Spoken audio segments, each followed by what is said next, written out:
Hello, friends. It's Catherine. What's up, everybody? I wanted to talk today about the experience of the open circuit experience of life.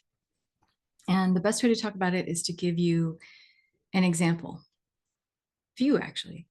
So, when you start imagining something different and you're reaching for something new, and it seems like something always gets in the way, something always comes up, like you finally stop cloistering yourself and you go out and you try to meet some new people and you seek new connections, and maybe it just feels really awkward or uncomfortable, right? And you're like, wow, that just proved me right. I shouldn't even be doing this.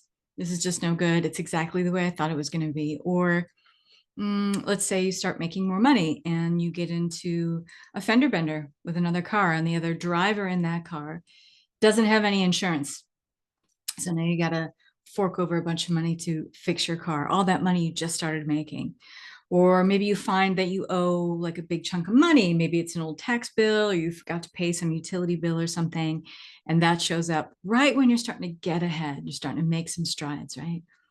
Or maybe you start feeling some improvement in your health. You've been going along, you've been doing the right things, you've been checking your nutrition, you're stretching, you're doing some walking, maybe you're lifting weights, you're doing great stuff. And then all of a sudden, you get a really bad virus and it takes you out of commission completely for a week or a few weeks. Okay. So, do you want to know what's really going on? I mean, what's really going on? It's not that you manifested that. I know a lot of people in the spiritual and self-help communities like to say, oh, it's your thoughts and you're manifesting that. That's a really, really unsophisticated and rather spiritually and emotionally immature way of looking at that. It's not law of attraction. It's not that you stop doing your lucky girl syndrome meditation for 2 days and that's why everything is all screwed up again. And it's not because you're being tested or punished. It's because you hit the limits of what feels safe for you to feel. If you want to go any further than where you are, let's just say what you have right now, what you're experiencing right now in your health, with your wealth, with your relationships and connections, you're going to slam right up against all of the anger, all of the fear, all of the sadness that you have not yet digested, investigated, accepted, and dissolved in your life. And you're going to say to yourself every single time, every single time you hit those limits, you're going to say something to the tune of, I knew it, I knew I wasn't allowed to have this. I knew this wasn't for me. Whenever I blah, blah, blah, blah, blah. And then you tell a story and give a reason why it happens. Whatever I try to blah, blah, blah, know the story. This is why it happens, giving yourself reasons and perpetuating this story in your life.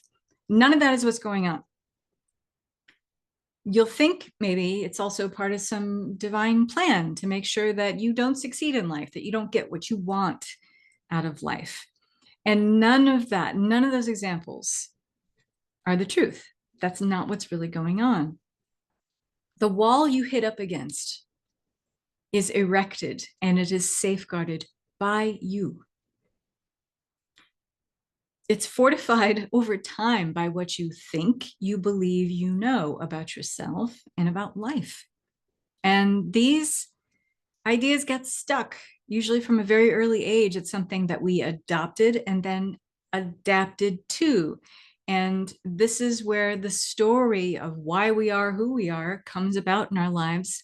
And it is this kind of story and all the feelings, the unresolved anger, sadness, and fear. That's like it's like the mortar that creates all the bricks for this wall. It's what fortifies it. So what you think you believe you know about yourself is based on these early ideas that aren't the truth at all. They were a misperception, a misunderstanding that then became this foundation from which you built the rest of your life on. And I don't want you to get hung up on this idea like, oh, wow, that's a lot of work to do. We've all done it to a certain degree. But I want you to know that, those inner boundaries of what you allow yourself to experience, they're filtered through these emotions, these feelings you still won't allow yourself to fully feel. Okay. And those feelings are always the first line of defense that show up when you reach for something new and for something that you would most prefer to experience. So, that's why we get caught in this, and we want to read all the books, we want to take all the programs, we want to do all the personal development, we want to take all the spiritual awakening, do all the activations. A lot of the healing methods and modalities are built on, you can have this, it's all yours, you just jump timeline and you quantum leap. And truthfully, doing the work that I've done for almost a quarter of a century now, I've taught a lot of these programs, and they do work, they're great. But the irony is that all these methods, all these modalities, all these practices that you would ever want to play with for spiritual advancement, they do work. But they work better and they work as they're supposed to once you clean that inner slate and dissolve your anger, your sadness, and your fear, and you learn to digest these feelings in a very emotionally mature way. Because here's the thing, emotional maturity and spiritual maturity, they go hand in hand. So, in other words, when you do this, you have this clean slate and you can do all the things, experience all the things. There is no limit to your preferred experience and what you are allowed to have, because you are the one that's doing the allowing. There's no force outside of you deciding what that's going to be. And no force outside of you policing it or pulling the puppet strings. That's an illusion based on, again, the undigested, unexamined, and undissolved feelings of anger, sadness, and fear within us. So, in other words, when you clean this slate, you're able to do more with less. This is how you know you're on this progression towards open circuit experience of life. When you're able to do more with less, think of less as less emotional baggage, less stress, less inner conflict, less overwhelm, less energetic burden that keeps you feeling at odds with your own true nature of abundance and spiritual liberation. So the paradox of nature herself and the organic flow of life force energy is this: when you learn to do more with less, you will need less in order to experience more. And I will say that again, take a deep breath. This one goes deep, let it sink in. It might be a way homer. You might be listening to this in the car and it might just click for you an hour later, 2 hours later. The paradox of nature herself and the organic flow of all life force energy is this: when you learn to do more with less, you will need less in order to experience more. Because nature is efficient as fuck. It uses the least amount of energy in order to proliferate and expand life as is intended. It uses the synergy, the cooperative nature of all other life-sustaining systems in collaboration with this flow of energy to create more of the expansion of life as intended. So let me ask you something. If this is true and you're accepting the possibility of what I'm saying might be true, why would you operate outside of this kind of efficiency in your own life? Why would you believe that you're even separate from it? Because you are part of life. You are part of the tapestry of the all that is, the infinite intelligence of consciousness with a capital C. You will never not be a part of that.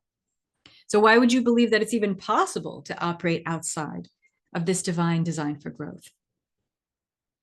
Can you accept the possibility that maybe up until now, maybe the reason why you've struggled and you've suffered for so long is because you were trying to outsmart the efficiency of nature herself by constantly trying to do more, do better, find a better way. And it's okay, all of us do this to a certain degree. But synergy, flow, and expansion, it's your birthright. Synergy, flow, and expansion is the open circuit collaborative synarchy of life force experience itself.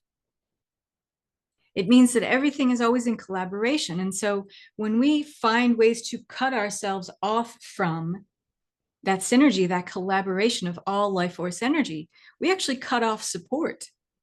powerful support mechanisms that when we are in this open circuit experience of life, synergy, flow, and expansion, when you enter into that, you give up and you lay down those weapons you're using against yourself to stop getting the support that's already here and cutting off that flow, pinching it off.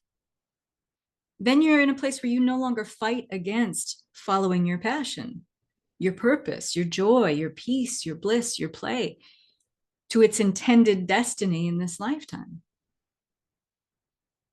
So if you want to get off the endless carousel of your unresolved emotions, leading your life right now, probably away from your true north, guaranteed, if you don't opt off of this carousel, it's just going to keep leading you into the exact same predictable outcomes that you've been experiencing over and over and over. Because instead of letting your passion and excitement of life lead you into your most preferred future with all the support that's available, without the previous mental constraints and emotional constructs that bind you to what was, then you've mastered this kind of emotional alchemy of having an open circuit experience of life. You are living in a collaborative nature with all of life, and life supports life. It's only humans and our, yes, learned need to dominate nature, to abuse nature, that we try to go against a flow that's already perfect as it is. And I will tell you this, not because there's anything wrong with you, by telling you that it's time to examine and investigate these feelings that are holding you back from the fullness of the support, from the full preferred experiences of life. You are perfect as you are. And perfect, with the definition of, my definition of perfect is complete in and of itself. And you are that. The problem is you have these feelings in the way of you fully believing that. So they're yours to remove.